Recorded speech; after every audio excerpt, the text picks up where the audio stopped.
지난번에 레위기 개관 조금 이야기하다가 얘기를 못했습니다. 오늘도 레위기에 관계돼서 서론적인 것, 개관적인 것들을 좀 이야기를 하고 시간이 되면 27장까지인가요? 27장까지의 각 장별 중요한 제목이라도 한번 이렇게 살펴볼 수 있는 시간들이 됐으면 좋겠습니다. 이렇게 긴 시간, 또 여러 시간 레위기를 공부하는 것은요, 그냥 공부로서가 아니고 우리 성도님들 삶들 가운데에 이게 녹아지고 또 실천되어져서 정말 하나님이 우리를 부르신 그 목적에 합당한 삶을 살아가는 그런 시간들이 됐으면 하는 마음에서 레위기를 같이 배우고 있습니다. 주일날은 레위기를 배우고 있고요. 수요일은 욥기를 같이 공부를 하고 있습니다. 그래서 부지런히 읽으셔야 되겠죠. 욥기하고 레위기를 성경책이 뚫어져라고 이렇게 보셔서 뚫어져 버릴 때까지 레위기하고 욥기를 보셔서 하나님이 주시는 큰 은혜들을 충만하게 받으시는 시간이 됐으면 합니다. 지난주에는 제목이 뭐였죠? 지난주? 너희는 거룩하라. 너희는 거룩하라였죠. 오늘은 너희도 거룩하라. 이렇게 제목을 한번 정해봤고요. 레위기 11장 45절 먼저 한번 보시겠습니다. 레위기 11장 45절 같이 한번 읽겠습니다. 나는 너희 하나님이 되려고 너희를 애굽에서 인도하여 낸 여호와라. 내가 거룩하니 너희도 거룩할지어다. 아멘. 옛날 그 성경에는 찌어다 이렇게 써져 있는데 이거를 요즘 한글이나 이런 걸로 옮겨오면 맞춤법에 틀리다고 자동으로 저렇게 지어다 이렇게 바꾸더라고요.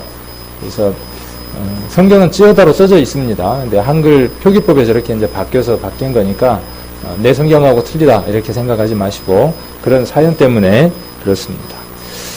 여기 너희는 이스라엘 민족이라고 하는 한 나라 전체 복수를 칭하고 있죠. 나는 누구냐면 하나님이라고 말씀하고 계시고 잘 아시는 것처럼 고센 땅에 살고 있었던 이스라엘 사람들을 하나님이 출애굽시켰습니다. 애굽에서 인도해 냈습니다. 여기에서 돌발 질문 하나 들어갑니다. 항상 저는 답을 알려드린다 그랬죠. 하나님이 이스라엘 사람을 애굽에서 인도해 낸 목적이 뭡니까? 우리가 쉽게 답을 할 수 있는 것 같은데 단답형으로 딱 떨어지는 것 같은데 답이 잘 안 될 때가 있어요. 그래서 이런 정리들이 필요하다고 말씀을 드렸죠. 이건 이렇게 한번 질문해 볼 수 있어요. 우리가 예수 그리스도의 보혈로 말미암아 구원받은 것이 무엇 때문입니까? 라고 하는 질문과 동일합니다.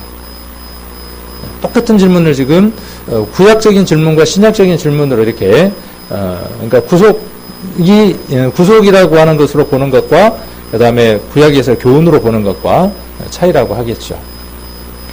하나님이 이스라엘을 애굽에서 인도해 낸 목적 어디에 있습니까? 어디에 있죠? 여기 있잖아요. 여기. 하나님을 섬기게 하기 위한 것이죠. 그들의 하나님이 되시려고 하는 거죠. 우리가 세상에서죠. 애굽을 세상이라고 이렇게 표현이 되어져 있습니다. 세상에서 우리가 방황하고 죄를 짓고 세상 것을 먹고 살았습니다. 그것이 최고라고 생각하고 살았습니다. 근데 그것이 잘못된 것인 것을 알고 하나님을 대적된 것임을 알아서 구원함을 받았습니다. 우리가 구원받은 목적이 어디에 있겠습니까? 자, 구원이 목적인가요? 간혹 우리가 오해할 수 있습니다. 그래서 지난번에 제가 길게 질문을 드렸죠. 성경의 목적 두 가지를 이야기하라 그랬죠. 성경의 목적을 두 가지를 이야기하는데 성경 한 구절을 찾아서 명확하게 이야기하십시오라고 말씀을 드렸죠. 뭐였죠? 첫 번째가 구원받는 것이라 그랬죠. 두 번째가 뭐라 그랬죠? 하나님의 온전한 자가 돼서 하나님의 일을 하는, 섬기는 사람이 되는 거죠. 그러니까 구원 자체가, 구원을 받지 않는 사람에게는 구원 자체가 목적이겠지만 구원이 이루어진 사람에게는 그 구원이 목적이 아니다는 것이죠. 간혹 우리는 구원을 무엇이라고 생각하느냐 하면 종착지라고 생각을 합니다. 마침점이라고 생각을 합니다. 그러나 구원은 종착지가 아니죠. 이스라엘이 애굽에서 나온 것은 종착지가 아니라는 사실이죠. 우리의 구원과 구약에 나와 있는 이스라엘의 많은 행적들은 우리의 신앙과 많이 연관되어 있습니다. 그래서 참고를 할 수 있습니다. 그래서 애굽 출애굽한 것은 거기서부터 비로소 뭐가 시작이 되는 거죠? 이제 광야에서 하나님을 섬기는 그 섬김들이 비로소 시작이 되는 거죠. 그 이전에는 하나님을 온전히 섬길 수가 없었죠. 우리가 세상에 있을 때는 하나님을 온전히 섬길 수가 없습니다. 구원을 받은 것은 그것 자체가 목적이 아니라 그 구원을 통해서 하나님을 섬기게 하려고 구원이라고 하는 것을 받는 것입니다. 그러니까 구원은 목적지가 아니라 구원은 출생이고 출발지라는 사실이죠. 당연한 얘기를 왜 매번 이렇게 이야기를 할까요? 왜? 몇 년 동안 계속해서 성경의 내용만 다루고 같은 얘기를 왜 반복할까요? 왜요? 거기에 우리가 머물러 있으니까. 다는 아닙니다. 제가 우리라고 표현해서 죄송합니다. 다는 아니지만 많은 대다수가 어디에 머물러 있느냐 하면 거기에 머물러 있습니다. 말은 어떻게 이야기하느냐 하면 하나님을 섬기는 삶을 살아야 하고 하나님을 기쁘게 해드리는 삶을 살아야 되고 우리의 삶에 변화가 있어야 된다라고 이야기를 합니다. 그 가운데 저도 하나일 수도 있어요. 한 사람일 수도. 그러나 실질적인 열매는 무엇을 말하느냐 하면 구원이 목적지라고 생각하고 안주하는 삶을 살아가는 사람들이 우리에게 많다는 것이죠. 그래서 계속해서 이 얘기를 하는 겁니다. 계속해서. 언제까지? 될 때까지. 될 때까지. 그래서 너희를 애굽 땅에서 인도해낸 여호와라 그랬어요. 이것이 하나님이 출애굽시킨 목적이에요. 그럼 출애굽을 한 목적은 어디에 있느냐 하면 여기 뒤에 것이죠. 내가 거룩하니 너희도 거룩할지어다. 하나님 우리를 구원하신 목적은 어디에 있느냐 하면 우리로 하여금 하나님을 섬기게 하고 하나님을 기쁘게 해드리는 그 삶을 살게 하기 위한 겁니다. 이 다음에 또 다른 목적이 있을까요? 없을까요? 이 다음에. 자, 이 다음에 어떤 목적이 있다라고 생각하시는 분은 손을 드시고 답을 한번 이야기해 보면 좋을 것 같아요. 있으니까 제가 이 얘기를 하겠죠. 이게 목적지가 아니라는 거예요. 우리가 하나님을 닮는 삶을 살아야 합니다. 예수님과 같은 삶을 살아야 합니다. 그러나 그것이 우리의 최종 목적지도 아니에요. 그럼 도대체 뭘까요? 이스라엘을 하나님이 이렇게 출애굽해내고 내가 거룩하니 너희도 거룩하라고 하신 이 최종적인 목적은 어디에 있을까요?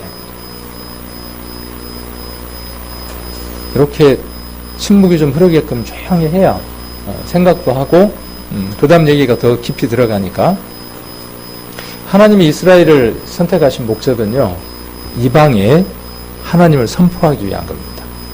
그러니까 하나님이 이스라엘을 선택하신 목적은 어디에 있느냐 하면요, 선교를 목적으로 한 민족을 선택한 겁니다.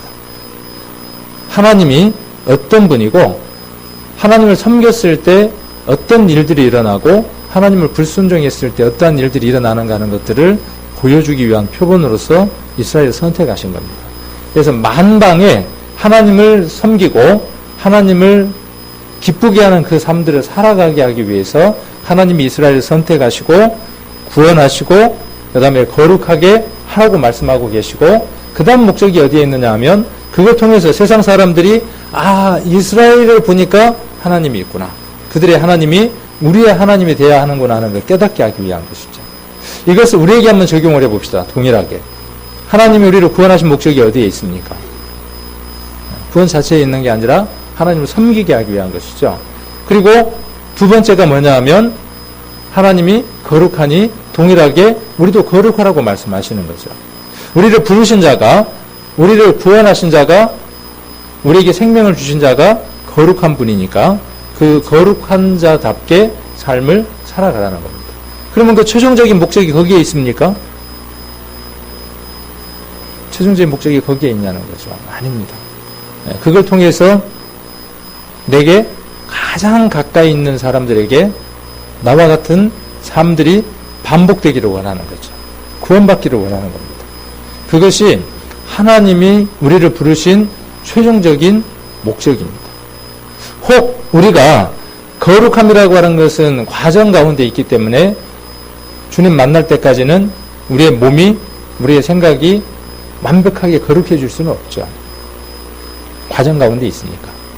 그런 과정 가운데 누군가가 구원함을 받는다면 우리는 하나님 앞에 가장 소중한 일을 하는 겁니다. 이렇게 우리가 표현을 하죠. 119 구급대로 일하는 사람이 불이 났습니다. 아니면 누가 물에 빠졌습니다. 위급한 상황입니다. 그런데 집에서 부부싸움을 했어요. 대싸움을 했어요. 그렇죠? 그럴 때 있죠. 그 소방대원이라고 부부싸움 안 하겠습니까? 대판했어요. 막 얼만큼 대판했냐면은 저처럼 선풍기도 집어 던지고 막 대판 싸움을 한 거예요. 옛날에 그랬어요. 혹시 여러분들 중에 오늘 그러고 오신 분들도 있을 수 있어요. 또 제가 또 그럴 수도 있어요. 이건 알 수가 없는 일이에요. 대판했단 말입니다. 자, 그러고 나니까 불편해요. 마음이 불편해 죽겠어요. 그러니까 소방벨이 떼르릉 하고 울리면 잠깐만요. 내가 지금 마음을 정갈하게 한 다음에 내가 저 사람을 구원하기에 합당한 그런 상태가 된 다음에 그 다음에 내가 출동에 임할게요. 이런 사람 있어요? 없어요? 있어요? 그런데 왜 우리는 그렇게 말할까요? 교회에서는 왜 그렇게 말하냐는 거죠. 그 어떤 것보다 최우선시 되는 게 뭐냐면 생명을 구원하는 일이에요. 그렇죠? 구원받은 사람에게 최우선이 되어야 될 게 뭐냐 하면 생명을 구원하는 일이에요. 그 일을 하고 있지 않다면 배임이죠. 방임하고 있는 거죠. 우리의 말들이 한만 좋다고 할지라도 또 거룩하는 그 삶들을 살아간다고 할지라도 목적이 어디에 있느냐 하면 새로운 생명을 구원하는 데에 있으니까. 그러니까 우선순위가 어디에 있어야 된다는 걸 바로 잡느냐 하면 생명을 구원하는 일이 우선이라는 거예요. 그럼 뭐 거룩하지 않아도 된다는 말이냐는 거예요. 그건 아니죠. 예. 그러니까 그것들이 조화를 이루어 가야 된다는 것이죠. 한 생명을 구원하는 그 과정과 그 다음에 그 과정들 가운데에서 내가 하나님하고의 관계가 온전하게 정립된 상태에서 그 일들이 이루어져야 한다는 것이죠. 때를 얻든지 못 얻든지 복음 전하는 그 일들은 해야 하고. 그래서 하나님이 이스라엘 부르신 목적이 거기에 있어요. 자, 그러면 우리가 세상 가운데에서 어떻게 살아야 세상 사람들에게 본이 될 것인가 하는 것들을 배워야 될까요? 배우지 말아야 될까요? 교회 안에 배워야 될 것들이 굉장히 많습니다. 성경에 쓰여진 것 외에도요. 우리가 우리들의 어떤 문화들을 갖고 있기 때문에 그 문화 속에서 우리가 가져야 되는 가장 기본적인 소양과 예절들이 있습니다. 이런 것들을 우리가 갖추지 못하면 세상 사람들로부터 뭘 받냐 하면 손가락질을 받습니다. 그 대표적인 게 뭐냐면요. 병원 신방 갈 때. 병원 신방 갈 때 한번 잘 한번 생각을 해보세요. 저도 그런데 너무 시끄러워요. 그렇죠? 엘리베이터 안도 시끄럽고 차에서 내리자마자도 시끄럽고 올라가면서도 시끄럽고 병원 안에서도 막 시끄러워요. 그냥. 거기에 몸이 불편한 사람들이 있는 거잖아요. 그렇죠? 그러면 우리의 마음들이 어떤 마음들이 돼야 되냐 하면 피리를 불 때 함께 춤추고 고걸할 때 함께 고갈 수 있는 것이 구원받은 사람들의 기본 마음이 돼야 되는데 아프면 아픈 곳에 가서 아픈 마음이 돼야 되고 좋은 곳에 가서는 좋은 마음이 돼야 되는데 저도 그러지는 못해요. 그래서 이제 이런 부분들에 대한 것들을 우리는 우리의 것들을 잘 몰라요. 우리가 어떻게 하고 있는지를 잘 모릅니다. 그리고 그것이 허물인지 흠인지 잘 모릅니다. 이런 부분에 대한 것들이 우리가 적나라하게 드러나고 하나하나 수정되어질 때 거룩함에 걸맞는 삶들을 살아갑니다. 그리고 우리 안에 구원받은 사람들이 같은 모습들로 동화되면서 삶들이 바뀌어져 갑니다. 처음 이렇게 이제 구원받고 우리 교회 안에 오면 이런 것들을 참 많이 느끼시는 것 같아요. 말하는 것과 우리 교회 성도들의 모습들이 일치되지 못하는 것들. 이런 것들을 많이 보시는 것 같아요. 그러다가 점점점 시간이 지나면 어떻게 되느냐 하면 같이 동화가 되는 거예요. 제가 이제 이런 말씀을 드리면 많이 불편하실 수 있어요. 자주 제가 그렇게 말씀을 드리잖아요. 많이 불편할 거라. 근데 이 불편한 이것들이, 불편한 이 진실들이 드러나서 바로잡아지지 아니하면, 바뀌어지지 않으면, 세상 사람들은 여전히 우리를 두고 뭐라고 이야기하느냐 하면, 말은 근사한데 삶은 틀리다고 손가락질 할 거라는 거죠. 사실 제가 그런 마음들이 참 많아요. 주일이 되면, 아니면 이 앞에다가 제가 그 빨간 막대기로 다른 사람들은 차를 못 되게 탁 막아 놓거든요. 그 모습을 보면서 동네 사람들은 뭔 생각을 할까? 그런 생각들을 참 많이 해봐요. 여러 가지 것들을 한번 생각을 해봅니다. 그러니까 지금 레위기를 배우는 목적을 이야기하면서 이야기를 하는 거예요. 우리들에게도, 구원받은 우리들에게도 무엇이 필요하냐 하면, 내가 말하는 것이나 내가 행동하는 것이나 내가 세상 사람들하고의 그 관계 속에서, 또 성도들하고의 그 관계 속에서 내가 갈등을 야기하는 사람인지, 아니면 화목을 만들어가는 사람인지, 이것들을 우리가 한번 돌아보는 것은 굉장히 유익하다는 것이죠. 그렇게 하고 있을지라도 돌아보는 것이 유익하고, 혹 내가 그런 부분에 대한 것들을 인지하고 있지 못하다면 지금부터 그런 부분에 대한 것들을 인지받고 자각하는 이것이 굉장히 중요하다는 거죠. 불편해요. 이런 얘기를 들으면 많이 불편합니다. 그런데 이 얘기들을 해줄 수 있어야 돼요. 그래서 책망받는 것들마다라고 신약성경에 기록되어 있습니다. 그것들이 전부 다 무엇으로 드러나느냐 하면 빛으로 드러난다 그랬어요. 그래서 우리는 때로는 우리 교회 안에 오래 있었던 분들의 의견이 아닌, 이제 구원을 받았지만 이 교회 가운데에 꼭 개선해야 될 부분들이 있다면 한번 귀를 들어서 귀담아 듣는 것도 필요할 것 같아요. 많은 부분들. 우리는 잘 모르는 부분들이 있어요. 그래서 그런 부분들도 우리가 한번 개선해보면 좋겠다는 생각이 듭니다. 그래서 여기 지금 11장 45절의 말씀은 그렇게 세 가지 목적을 갖고 있는 겁니다.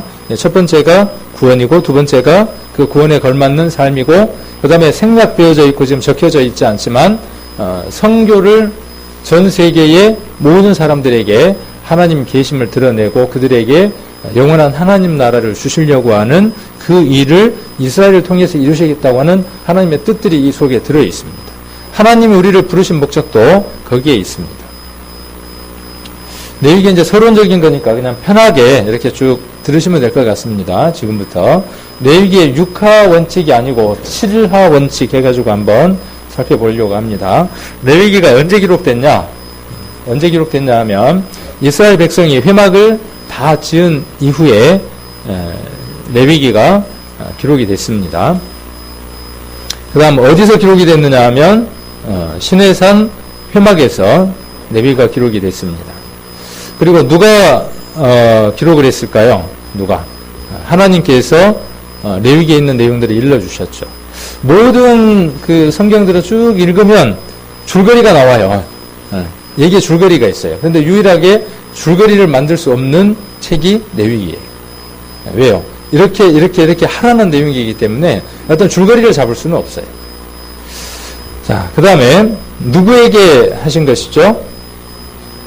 모세를 통해 이스라엘 백성들에게 하신 겁니다. 자, 그리고 무엇을? 거룩하게 하는 율법을. 지난번에 율법을 조금 거부 반응이 생기면 뭘로 바꾸라 그랬죠? 언약이라고 바꾸라 그랬습니다. 근데 그렇게 바꾸시지 않아도 괜찮아요. 율법은 그냥 율법이라고 그렇게 들으셔도 상관이 없습니다. 그래서 거룩하게 하는 법칙, 원리 뭐 이런 부분으로 한번 생각을 하시면 될 것 같아요. 구약의 이스라엘에게는 레위기라고 하는 걸 기록을 해서 하나님이 거룩하게 원하는 조건들이 무엇인가 하는 것들을 나열해 놓은 게 레위기였다면, 신약에 나와 있는 많은 서신서들 가운데에 바울이 쓴 편지들 내용 속에 보면 구원받은 사람이 하나님 앞에 어떠한 삶을 살아가야 하는가에 대한 내용들이 신약 성경에 많이 적혀 있죠. 그 내용들을 함축하고 정리하고 요약을 해서 적어보라 그러면 레위기에 있는 내용들로 한번 함축을 시켜서 연결을 시켜볼 수 있습니다.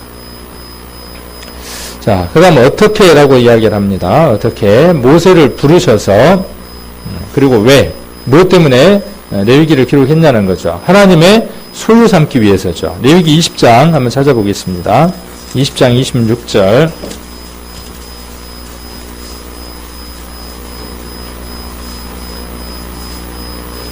오늘 집에 가셔가지고요, 레위기를 쭉 읽으면서 거룩이라는 단어가 몇 번 나오는지 한번 세보면서 읽어보세요.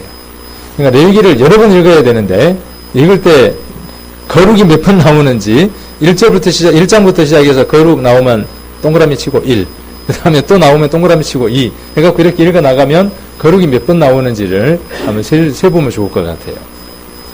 자, 26절 같이 한번 읽겠습니다. 너희는 내게 거룩할지어다. 이는 나 여호와가 거룩하고 내가 또 너희로 나의 소유를 삼으려고 너희를 만민 중에서 구별하였음이니라. 그래서 소유로 삼기 위해서다라고 이야기를 하고 있고, 같은 내용이 출애굽기 19장에 보면 또 기록이 되어 있습니다. 그 다음에 여기 이제 중요한 내용이 선교 민족이 되게 하시려고 하나님이 이스라엘을 선택하셨습니다. 출애굽기와 신명기 28장을 한번 참고를 하시면 되겠습니다. 하나님은 이스라엘을 구원하시고 거룩함에 참여하라고 하는 그 레위기를 기록해서 이스라엘 사람들에게 준 최종적인 목적, 그 목적이 어디에 있느냐 하면 선교 민족이 되기 위해서, 만방에 하나님을 선포하기 위해서 이스라엘을 선택하셨습니다. 자, 그리고 백성을 거룩하게 하려고, 아까 우리가 봤던 말씀과 레위기 19장과 아까 또 20장 이런 곳곳에 거룩하게 하시겠다고 말씀을 하고 계시죠. 그 다음에 레위기를 배우는 목적을 한번 훑어보면 하나님을 경외하고 배우기 위해서고요. 그 다음에 하나님 말씀을 알아듣고 순종하고 실천하기 위해서고, 그 다음에 재미로 성경을 보는 게 아니죠. 그 속에 어떤 의미들이 담겨져 있는가. 그 의미라는 단어보다는 의도, 하나님의 뜻, 계획, 그 의도라고 이야기할 때 뜻과 계획, 이렇게 이야기를 해볼 수 있습니다. 그래서 성경을 읽을 때에는 하나님의 뜻과 계획이 무엇일까? 이것을 생각하면서 성경을 읽는 것이 중요한 초점이 됩니다. 그리고 지난번에 얘기했던 것처럼 레위기는 구약 성경의 핵심이고 오경의 중심입니다. 그리고 엄밀한 의미에서 예더냐, 구약 그러면 레위기로 축소해서 이야기를 할 수도 있습니다. 자, 그리고 은혜로 값없이 구원받은 후에 구원받은 백성답게 살아가는 법칙을 설명하고 있는 책입니다. 레위기가 그렇다는 것이에요. 그리고 보편적이고 절대적인 윤리, 하나님이 정해주신 가장 보편적이고 절대적인 윤리를 알 수 있게 됩니다. 우리는 학교에서 도덕과 사회나 이런 걸 통해서 우리가 정해놓은 문화 속에서 도덕과 윤리를 배우죠. 그것은 절대적인 윤리라고 이야기할 수는 없죠. 하나님이 정해주신 것이 절대적인 것이죠. 세상이 검다 그래서 하나님이 예를 들어서 흰색이다 그러면 흰색이 맞는 겁니다. 하나님의 법이 우선시 되는 거죠. 그 다음에 인간의 죄성인 욕심과 게으름을 이기게 하기 위해서입니다. 그리고 건강한 몸과 건강한 가정, 윤택한 사회를 만들기 위해서예요. 그러니까 레위기를 기록한 목적은 한 개인에게도 있지만 그 다음 뭐죠? 가정이죠. 건강한 가정. 그 다음에 건강한 사회. 이 둘을 만들기 위한 겁니다. 하나님이 우리에게 거룩함을 명하고 있는데 그 거룩함은 그것을 통해서 내 가정이 아름다워지는 겁니다. 내 가정이 천국처럼 되는 겁니다. 그리고 그 가정이라고 하는 이 교회라고 하는 공동체가 모여져서 사회가 되어져서 아름답고 귀한 공동체가 되는 것이 하나님이 원하시는 목적입니다. 그리고 하나님이 부르시면 이 공동체가 어떻게 되는 거죠? 하나님 부르시면 이 공동체가 어느 날 들려 올라가는 겁니다. 휴거가 되는 겁니다. 그리고 하나님이 사람에게 주신 사명, 땅을 잘 관리하는 것도 함께 포함되어 있습니다. 그리고 제일 중요한 거죠. 중요한 거 두 개가 나오네요. 하나님을 사랑하고 이웃을 내 몸처럼 사랑하기 위해서 무엇이 필요한가에 대한 기준들이 적혀 있습니다. 그것이 레위기입니다. 그리고 이방인을 구원하기 위해서. 이방인을 구원하기 위해서는 뭐가 필요하다는 거죠? 그 레위기에 기록되어 있는 이스라엘의 성결이 필수적이다라고 하는 것을 레위기가 담고 있습니다. 그래서 레위기를 통해서 우리가 배울 수 있는 것들은 이런 것들을 배우고 우리 삶에 적용을 해야 합니다. 지난번에 우리가 레위기하고 구약의 관계를 설명을 해드렸죠. 레위기하고 창세기, 그 다음에 출애굽기, 그 다음에 민수기, 신명기 이렇게 5개 성경을 오경이라 그러는데 그 오경의 한 가운데 있죠. 순서상으로 가운데 있습니다. 레위기가. 그러면서 구약 전체에서도 가장 중요한 위치에 있습니다. 지난번에도 잠깐 말씀드렸지만 성경에서 피를 빼버리면요. 성경은 크게 의미가 없습니다. 성경은 피에 대한 얘기예요. 구약도 피에 대한 얘기죠. 신약도 피에 대한 얘기죠. 구약은 양 잡고 소 잡는 피에 대한 얘기, 그 피가 완벽하고 영원한 예수 그리스도의 피로 대체될 것이다 하는 것이 구약이고 신약은 그 약속대로 이루어졌다는 것이죠. 그래서 신약의 레위기에 해당하는 건 뭘까요? 구약에 있어서 레위기는 레위기고 레위기의 주된 내용이 뭐냐면 피를 어떻게 하나님이 정해진 대로 하나님 앞에 드려서 사함을 얻고 정결함을 얻을 것인가에 대한 내용이 레위기의 내용인데 그러면 신약에서 레위기에는 뭐가 될까요? 신약에서 레위기를 찾는다면 어디를 한번 이야기해 볼 수 있을까요? 신약에서 피가 제일 많이 나오는데 피가 제일 많이 나오는 데라 그러니까 참 선택하기가 어렵겠다. 신약에서 레위기에 해당하는 것은요 사복음서입니다. 그렇죠? 사복음서예요. 예수님이 양으로 오셨다. 보라 세상 죄를 지고 가는 하나님의 어린 양이다. 그 양이 구약에 나와 있는 유월절 양이 잡히는 날 예수님이 잡혔어요. 신약이 이야기하는 게 뭐냐면요. 예수님이 십자가에 못 박히는 그 모든 과정을 첫날부터 시작해서 한 발 한 발 따라가 보면요. 뭘 알게 되느냐 하면 구약에 나와 있는 절기와 일치한다는 걸 깨닫게 됩니다. 유월절 양으로 오셨다는 것을 알게 됩니다. 그래서 구약의 레위기에 해당하는 게 뭐냐면 사복음서예요. 그래서 레위기는 구약에 있어서 가장 중요한 겁니다. 지난번에 잠깐 주일날 말씀을 드렸었죠. 그래서 창세기는 하나님과 이 언약을 맺었다는 것을 창세기가 이야기하고 출애굽기는 역사적으로 이 레위기가 어떻게 기록되게 됐는가 하는 것을 담고 있고 민수기는 훈련시키는 거죠. 이 언약대로 그들이 살아야 하는 것들을 훈련시키는 내용들이고 신명기는 이것을 재해석하고 모세가 세 편의 설교로 설교하는 내용들로 내용들이 기록되어 있습니다.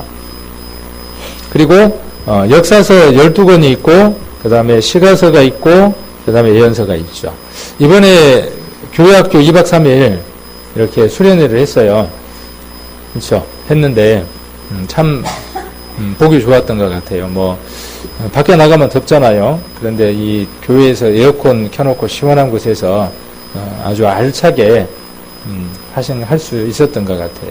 그리고 우리 성인회에서 우리 장년회에서 또 중간중간 이렇게 와서 또 보시고 또 물질적인 또 후원도 해주시고 오셔서 이렇게 관심도 가져주시고 이런 것들을 보면서 앞으로 우리 교회의 2세대가 4세대가 우리 학생들 교회학교가 맞구나 하는 생각을 이번에 더 많이 한번 해봤습니다. 이 자리를 빌어서 또 관심 가져주시고 또 여러 가지 모습으로 이렇게 또 후원해 주신 우리 성도님들에게 또 감사를 드립니다. 우리 학생들은 또 그런 기도와 물질적인 후원을 힘입어서 교회 가운데에 다음 주자가 돼서 복음을 잘 전할 수 있는 우리 몇 명 이렇게 이제 저는 앉혀놓고 신약 그 맥잡기 해가지고 이제 신약 전체적인 흐름을 이야기해주는 시간을 가졌는데 5명이 앉았었던가요? 5명 데리고 이렇게 이야기를 했는데 하면서 제가 어떤 얘기를 주된 얘기를 했느냐 하면 내가 지금 우리 학생들에게 이야기하는 이 얘기가 성경에서 아주 중요한 얘기고 이 얘기가 한 점도 흐트럼 없이 또 변화됨 없이 다음 세대 너희들이 복음을 담대하게 전할 수 있는 그런 세대가 됐으면 좋겠다. 로마서 얘기를 잠깐 하면서 제가 그 얘기를 했어요. 저희 정음이는 기억할 것 같아. 로마서 얘기를 하면서 로마서를 왜 기록했을까 제가 그러고 물어봤어요. 잠깐 옆으로 지나가는데 자, 로마서 왜 기록했을까요? 로마서 옛날의 책들을 보면 옛날의 기독교 서적들을 보면 로마서가 기록된 목적은 어디에 있느냐 하면 은혜와 율법을 구분해 주기 위해서. 뭐 틀린 건 아니에요. 맞아요. 그런데 로마서를 쓴 사람은 바울이죠. 바울이 로마에 있는 교회에다가 이 편지를 쓴 데에는 세 가지 목적이 있습니다. 한 가지 목적이 있는 게 아니라 세 가지 목적이 있는데 그 목적 가운데 하나가 아까 이야기했던 것처럼 율법이냐 은혜냐 하는 것을 구분하는 데에도 있고, 그 다음에 나머지는 이제 여러분들이 한번 찾아보십시오. 하나는. 근데 하나는 뭐냐 하면 바울은 사도행전에 기록되어 있는 대로 바울은 어떤 생각을 가진 사람이냐 하면 제가 방금 이야기해드렸던 그 생각을 가진 사람이에요. 자기가 예수님을 만나서 구원받은 것에 대한 감사를 갖고 있고 자기가 예수 그리스도의 말씀을 통해서 정결함을 입고 거룩한 삶을 살아야 된다고 생각을 했고 그의 삶이 가장 가치 있는 것은 자기 생애가 복음 전하는 것에 들여져서 사는 것이 최고 가치 있는 일이라고 생각을 했어요.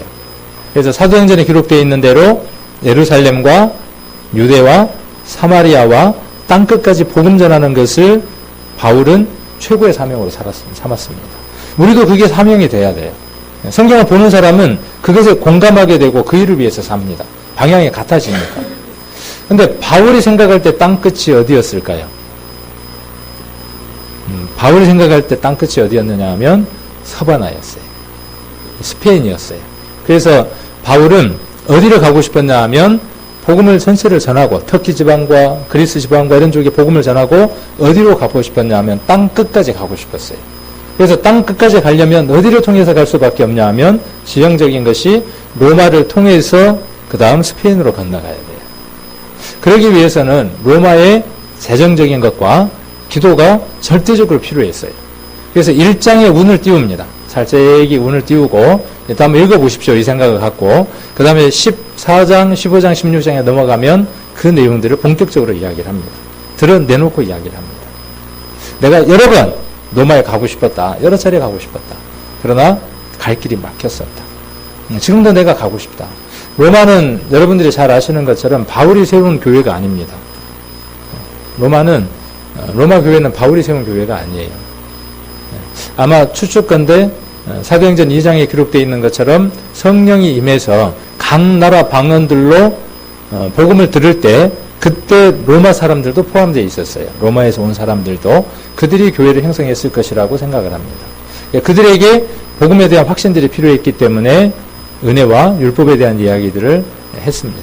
그리고 한 가지 이야기한 게 뭐냐 하면 내가 복음을 전하러 땅끝까지 가고 싶은데 기도와 물질적인 후원을 해주라. 한번 찾아보게요. 로마서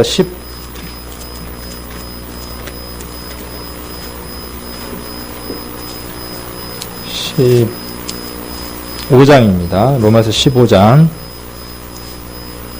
22절 로마서 15장 22절 그러므로 또한 내가 너희에게 가려 하던 것이 여러 번 막혔더니 이제는 이 지방에 일할 곳이 없고 또 여러 해 전부터 언제든지 서바나로 갈 때에 너희에게 가려는 원이 있었으니 이는 지나가는 길에 너희를 보고 먼저 너희와 교제하여 약간 만족을 받은 후에 약간 만족이라고 돼 있죠. 이게 상당히 노골적이지 않고 상당히 감춰져 있는 그런 표현을 쓰고 있죠. 그래서 약간 만족을 받은 후에 너희의 그리로 보내줌을 바람이라. 너희가 나를 어디로 보내주기를 원하느냐 하면 서바나로 보내주기를 원한다. 내가 복음을 전하려고 하는데 기도와 물질적인 후원들이 필요한데 라고 이렇게 이야기를 하고 있습니다. 우리 교회도 그러면서 제가 그런 얘기를 했어요. 똑같은 얘기를 했습니다. 우리 교회도 이제 우리 교회를 통해서 더 많은 곳에 복음을 전해야 할 텐데 우리의 깨끗함과 정결함을 통해서 하나님의 말씀이 우리 안에 가득 채워지고 그렇게 채워진 것을 다른 곳에 복음을 전해야 될 텐데 우리 학생들이 우리 친구들이 그 일에 동참했으면 좋겠다. 그리고 나도 그런 마음이 있다. 나도 내가 선교를 할 수 있는 그런 객관적인 자격들이 형성이 되면 지금은 안 되지만 되면 내가 일본이든 어디든 다른 나라로 내가 가고 싶다. 그래서 일본으로 가고자 하는 마음이 있습니다. 여러 차례 설교 중에 제가 직간접적으로 이렇게 이야기를 했잖아요.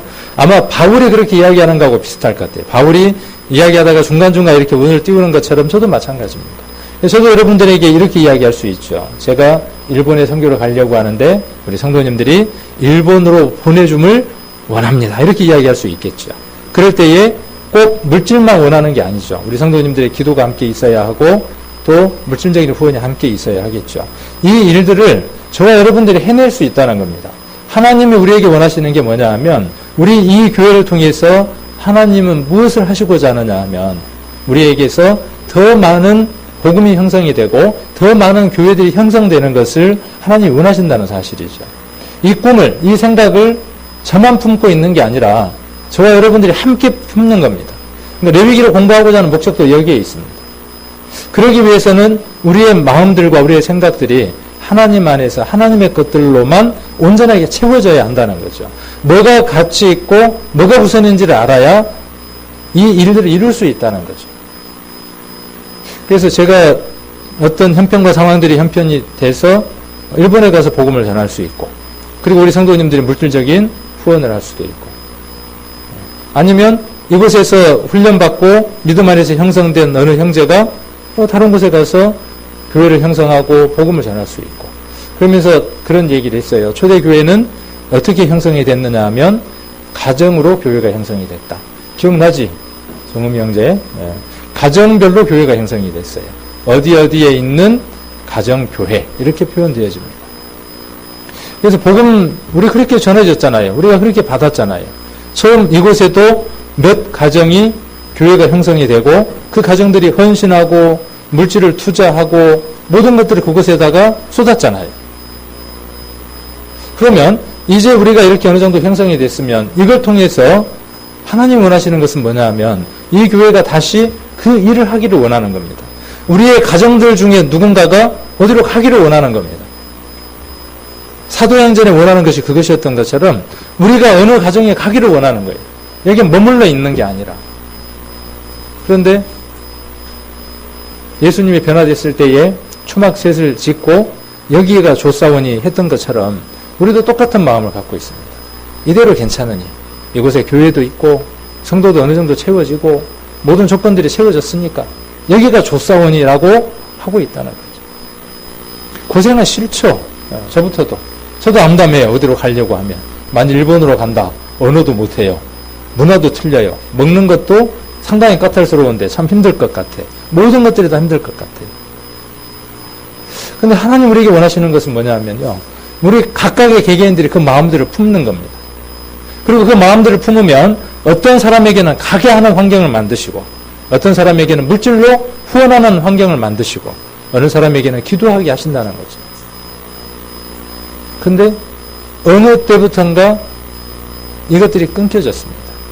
이스라엘이 왜 세계 전역에 흩어졌는가에 대한 여러 생각들이 있습니다. 그 중에 지배적인 게 뭐냐면요. 그들이 선구의 목적을 다하지 않았다라고 보는 견해도 있습니다. 하나님이 우리가 이 일들을 다하지 못할 때요. 우리에게 많은 것들을 일으킵니다. 수가 많아지면 확 모여져서 좋은 일들이 많이 일어날 것 같잖아요. 많으면 많을수록 더 많은 일들이 일어납니다. 더 많은 시끄러운 일들이 일어납니다. 그렇게 해서 나눠지고 쪼개지고 분열되고 하죠. 교회가. 아픈 상태로 분열되고 나눠져요. 하나님은 복음이 안전해지면 그렇게 해서라도 하나님은 그 일들을 해나가시죠. 최선은 아니지만. 그러나 우리가 그러한 마음들을 품고 우리가 몇 가정들이 먹고 사는 것이 아니라 그것이 목적이 되어져서 복음을 전하는 것을 우리가 드려진다면 얼마나 하나님 보시기에 아름답고 기쁘시겠냐는 거죠. 저는 그 꿈을 꿉니다. 그리고 그 준비들을 해 나갑니다. 그 꿈이 꿈으로 맞춰지지 않기 위해서 하나씩 저 나름대로 준비들을 해 갑니다. 공부하기 싫은데 공부도 하고 어떤 객관적인 기준이 필요하니까 그 나라나 어느 나라가 원하는 그 기준들을 충족시키기 위해서 하루하루 그것들을 충족시키려고 살아가 봅니다.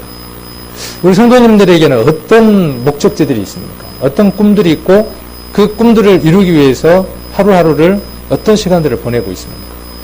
그 꿈이 거품처럼 사라져버릴 꿈인지 아니면 영원히 사라지지 않을 하나님 나라의 아름다운 꿈인지 이것 때문에 실은 우리가 모이고 성경 공부하는 거 아닙니까? 여기에서 많은 내용을 이야기한다고 할지라도 어떤 것들을 배운다고 할지라도 내가 그것 알았어. 내가 새로운 것 알았어.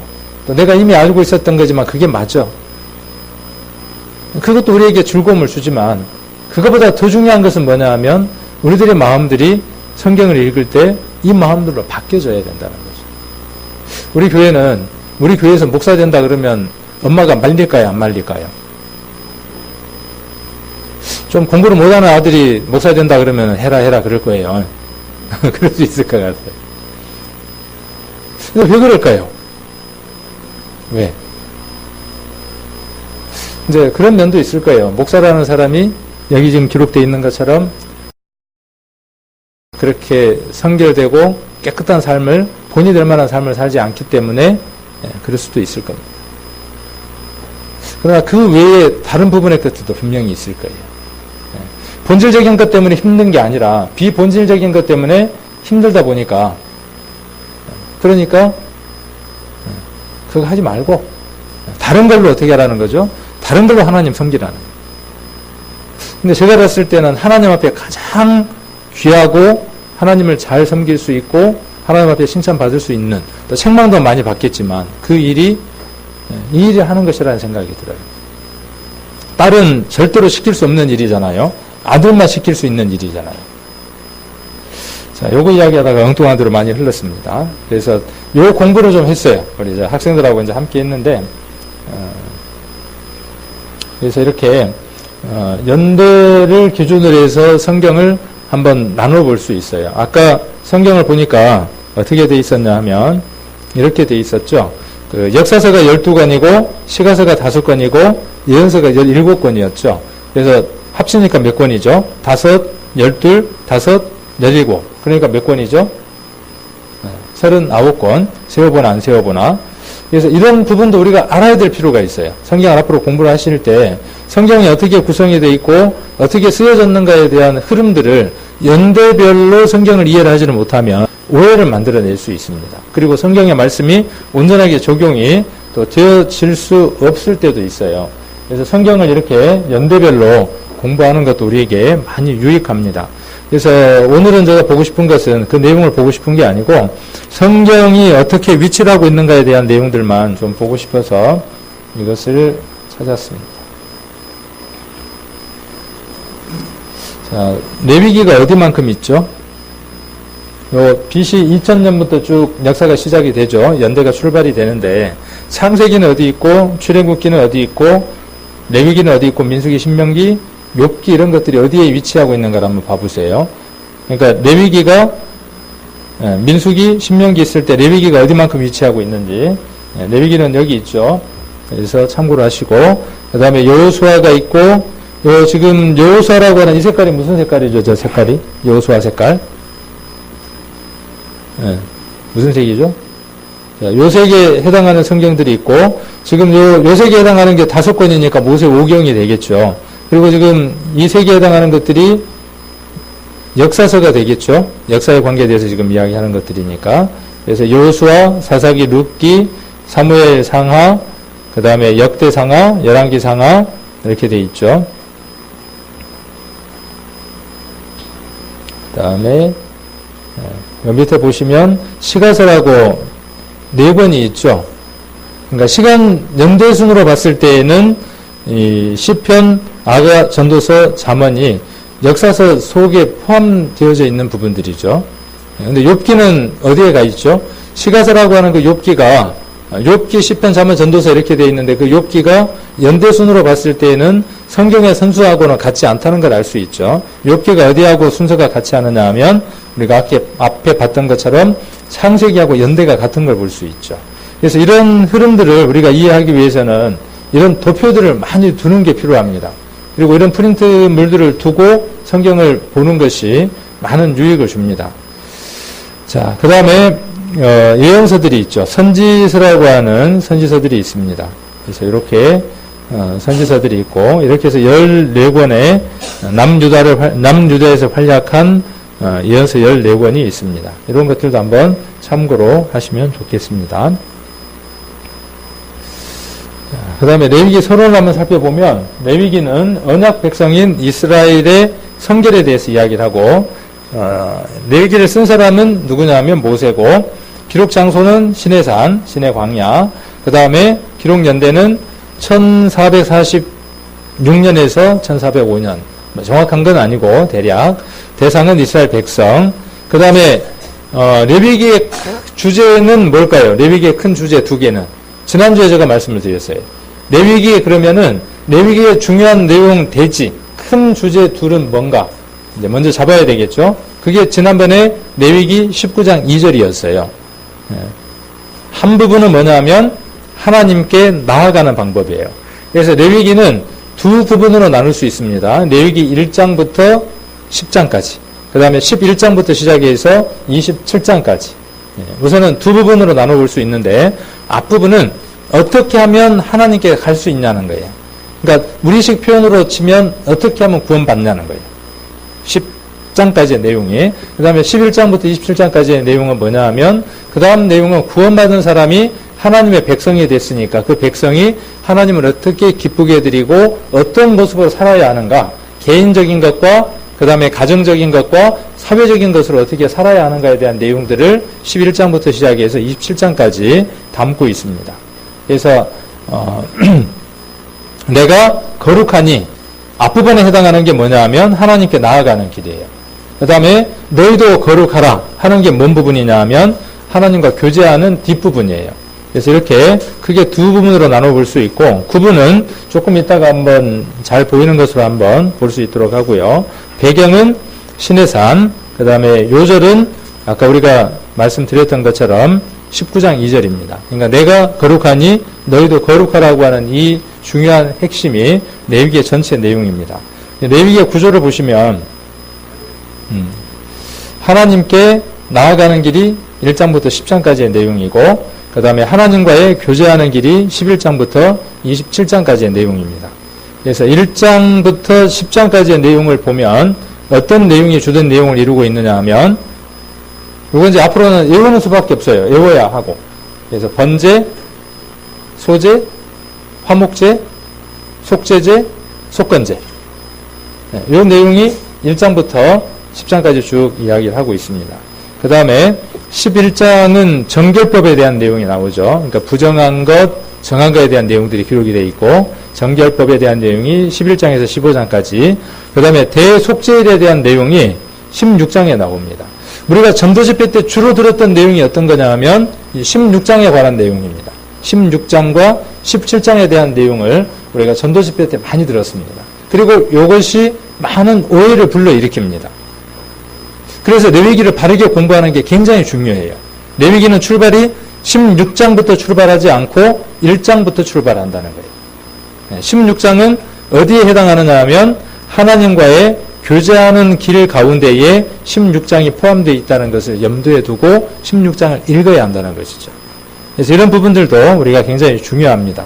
그 다음 17장부터 22장까지는 정결법에 관한 것이고 그 다음에 23장부터 24장까지는 이스라엘의 7절기에 관한 내용을 이야기를 하고 있습니다.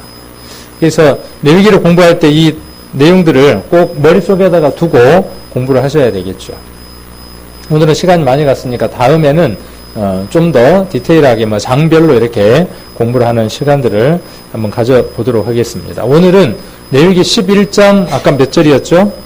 45절. 이 성경 말씀을 한 주간 이렇게 암송하시면서 또 성경을 자세하게 읽어가는 그런 시간들을 가지셨으면 고맙겠습니다. 오늘은 만찬이 있는 날입니다. 그래서 만찬에 관한 말씀 고린도 전서를 한번 보겠습니다. 고린도 전서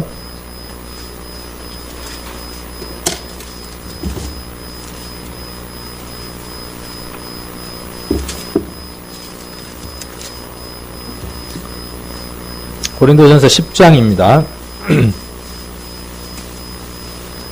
고린도전서 10장 16절 17절 같이 한번 읽겠습니다. 우리가 축복하는 바 축복의 자는 그리스도의 피에 참여함이 아니며 우리가 떠는 떡은 그리스도의 몸에 참여함이 아니냐. 떡이 하나요 많은 우리가 한 몸이니 이는 우리가 다 한 떡에 참여함이라. 생략됐습니다. 뭐가 생략됐냐 하면 한 떡이다. 그래서 우리가 떡과 떡을 떼는 것은 한 몸에 참여되는 것이다. 이렇게 말씀을 했고 생략된 거 하나가 뭐가 생략이 되어 있냐 하면 우리가 한 잔에 참여하는 거죠. 한 잔을 나누는 것은 여러 잔을 나누는 것은 한 잔에 있었는데 여러 잔으로 나눠졌다는 거예요. 그러니까 우리는 하나라고 하는 걸 이야기를 하는 것이죠. 그래서 21절 한번 보시면 너희가 주의 잔과 귀신의 잔을 겸하여 마시지 못하고 주의 상과 귀신의 상에 겸하여 참여치 못하리라 그랬어요.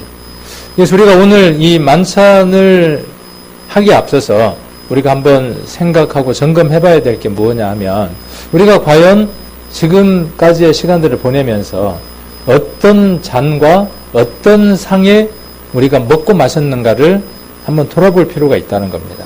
내가 무엇을 먹고 무엇을 마셨는지, 사단이 주는, 연애하는 자가 주는 양털과 삶과 술과 기름과 떡과 이런 것들로 배불리면서 그동안의 시간들을 보내왔는지, 물질적인 것, 까마귀가 방주에서 나갔을 때에 부패가 벌어졌어요.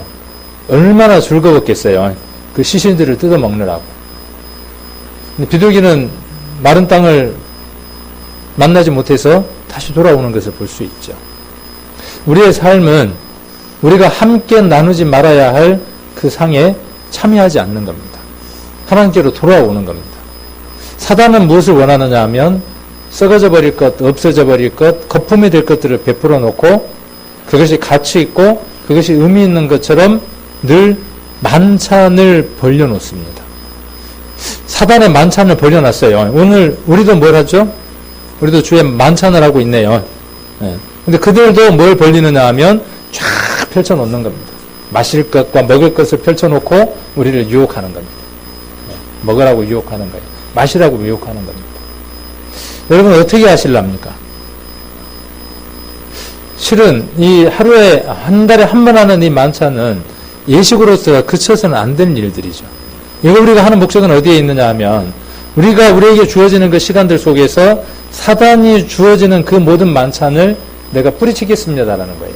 내가 앞으로 주의 상 앞에서 그것이 부스러기일지라도 떡 부스러기일지라도 주인의 상에서 떨어지는 그 부스러기 하나라도 내가 차라리 주워 먹겠습니다 하는 그 마음으로 주인의 상에 있기를 원하는 거죠. 우리가 이 떡과 포도주를 마시고 또 떼는 의미는 거기에 있습니다. 오늘 여기에서 이것을 땜으로 해서 우리가 교회 일원이 되느냐, 구원 받았냐 안 받았냐 이런 것에 의미가 있는 것이 아니라 내가 이 떡을 떼면서요 다시 한 번 더 생각해보고 떡을 떼셨으면 좋겠어요. 내가 정말 내게 영양가 있고 내 영을 살찌울 수 있는 일이 무엇인지, 어떤 것이 정말 내 영을 살찌우는 것인지, 어떤 것이 내 영의 목마름을 채우는 것인지, 이것을 내가 앞으로의 삶들 안에서 생각하면서 살아가겠습니다라고 점검하는 시간이 되어야 되겠죠. 휴대폰이 나로 하여금 내 마음과 영혼을 메마르게 한다면, 그렇죠? 우리 저기 하은이 자매 휴대폰이 나로 하여금 게임으로 인도하고 푸른 초장이 아니고 휴대폰이 나를 게임으로 인도할 때 우리가 만찬을 참여하는 이유가 어디에 있냐면 거기에 있는 거예요. 휴대폰이 나를 게임으로 인도할 때 내가 그것을 거부하겠습니다라는 표죠. 그 힘을 내가 갖겠습니다라는 거예요. 우리 하은이만 그러겠습니까? 드라마가 나올 때 드라마 1, 2편 요즘 같이 하더만 보고 나면 3, 4편 또 같이 봐야 될 거 아니에요. 뭐 드라마만 그래요? 뭐 야구는 안 그렇고 이런 것들이 다 우리로 하여금 세상이 사단의 그 상에 동참하도록 하는 것들이죠. 전부 다. 우리는 우리에게 자유가 있습니다. 자유가 있죠. 그것을 어떻게 할 수 있는 자유가 있냐 하면 거부할 수 있는 아름다운 자유가 있습니다. 그 자유를 쓰겠습니다라는 표입니다. 오늘 이 자리에서 떡을 띄는 것은요, 그리스도께서 나를 위해서 찢겨주신 것은 그것을 거부하라고 그리스도의 몸이 찢겨졌습니다.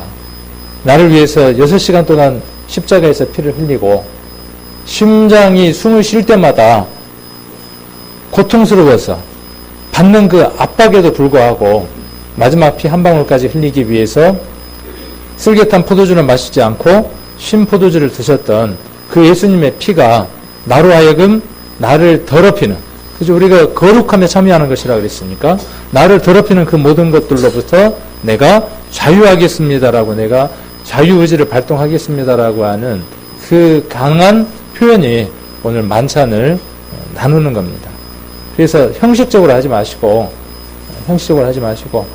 정말 떡을 하나를 띄고 시간이 좀 가도 괜찮습니다. 이렇게 잔을 돌릴 때 급하게 안 가도 괜찮거든요. 우리 다 해봐야 몇 분 걸리지 않는 시간입니다. 그래서 그 시간들 속에서, 내가 주어지는 그 시간들 속에서 내가 구원받은 목적이 어디에 있는지, 또 내가 거룩해져야 되는 목적이 어디에 있는지를 우리 성도님들이 잘 한번 점검해 보시고, 내게 새로운 생명이 열리는 그 일들을 하나님 앞에 기도하고 구하면서 이 만찬에 함께 참여하시면 좋겠습니다.